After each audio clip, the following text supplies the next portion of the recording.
Well, hello, Wing, fellow video gamer. There is some disturbing and creepy low poly low res stuff going on with the game covered in this video that may or may not show up in the footage. So if you're as easily scared as I am, stop watching here and have a nice day. Also stop watching if you're under the age of 18. I know there's a chance you are really precocious or perhaps even a demon child, but I'm still gonna advise you against watching.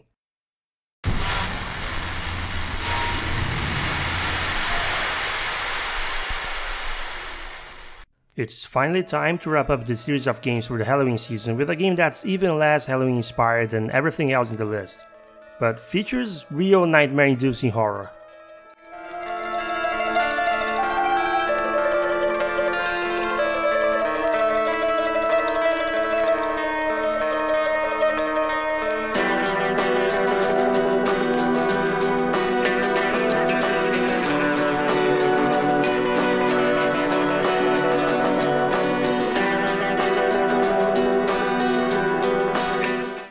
Silent Hill is one of those really old games that aged very well. You thought I was gonna say badly, didn't you? You simple-minded fool.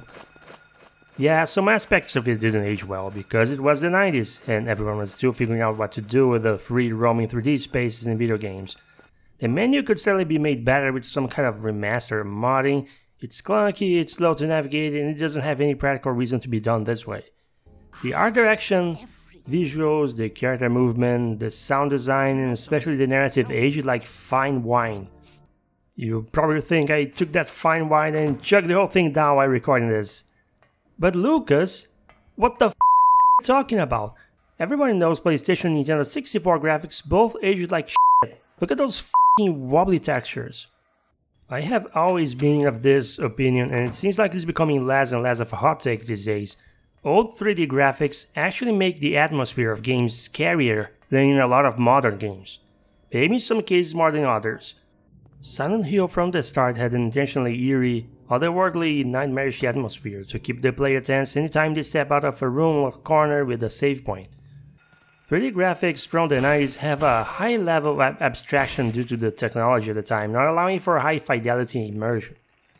In a way, it's like what Atari 2600 games were doing, showcasing a very high level of abstraction of objects and living things that each asset in the games are supposed to represent, which required copious amounts of imagination to associate with things you know from a real world. To give the PlayStation some credit here, it's a lot easier to tell what's what when looking at these games compared to the old Atari console. My point is, the more you go back in generation of game graphics technology, the higher is the level of abstraction, the more alien the characters represented look. In a game where the whole point is to present a narrative in which the protagonist is navigating through a town dominated by darkness, full of scenario and creatures made from stuff of nightmares, the abstraction can enhance the intentional eeriness and discomfort. It works so well, there has been a surge of indie horror games that try to replicate this lower poly, low resolution look of PS1 games. I look at things like these freaky demon childs and zombie nurses, and the rational part of my brain tells me it's just some blocky, blurry, crappy 3D character from some ancient video game. But the easily immersed into video game side of it, the imaginative, takes control and tells me if I saw these things walking in front of me exactly as they look, move and sound in the game, but in real life, I'd piss my pants and probably get so paralyzed in fear I'd get easily stabbed. Unless there's someone who's really good at focusing on seeing video games outside of their sandbox while still holding the controller, something is going to click this idea in your head. That you sort of know what these monsters are supposed to be, but the limited technology forces these assets from fulfilling that goal just enough that a part of your brain will always be failing to make complete sense of what you're looking at. All the monsters, all the corpses hanging on walls or laying around, even paintings in the wall end up looking like distorted reflections. This oppressive vibe crashes down on you with even more weight with the support of the unnatural sounds breaking the silence, or the infrequent music that only reveals itself to raise your heartbeat levels in expectation for what you might be about to run into next, or run from in this case.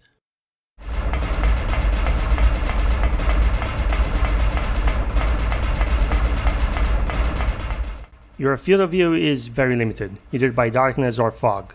The real reason has to do with the RAM limitations of the PlayStation, but the team was smart enough to turn this limitation into an essential part of the gameplay, adding more to the fear of being caught by monsters hiding with only their eerie sounds as a warning before you can even see them.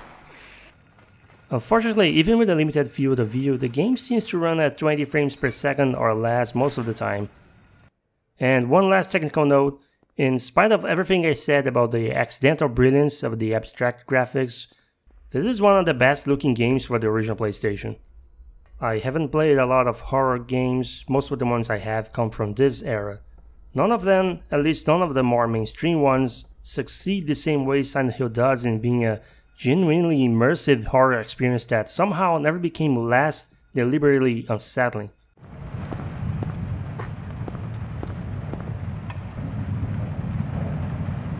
I don't remember this being here before.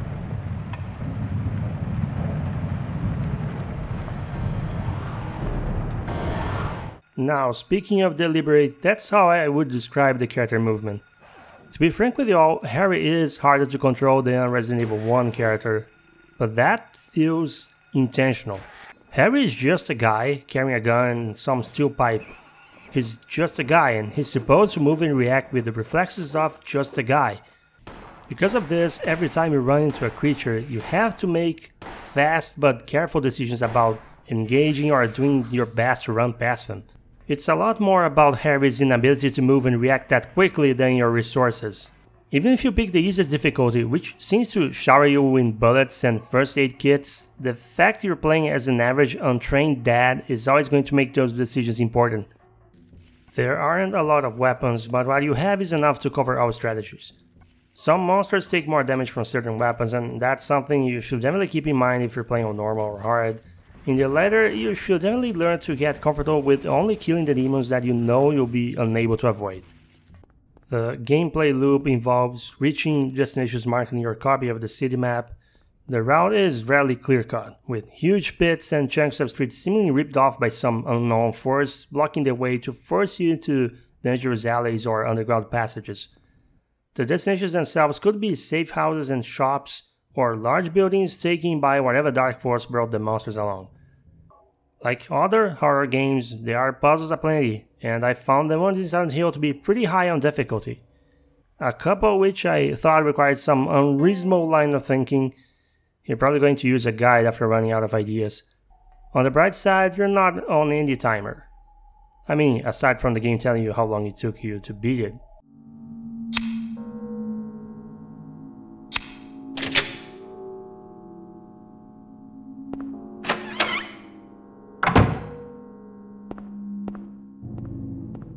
If you've been following my channel, you know I don't do deep dives or essays on the narratives of games.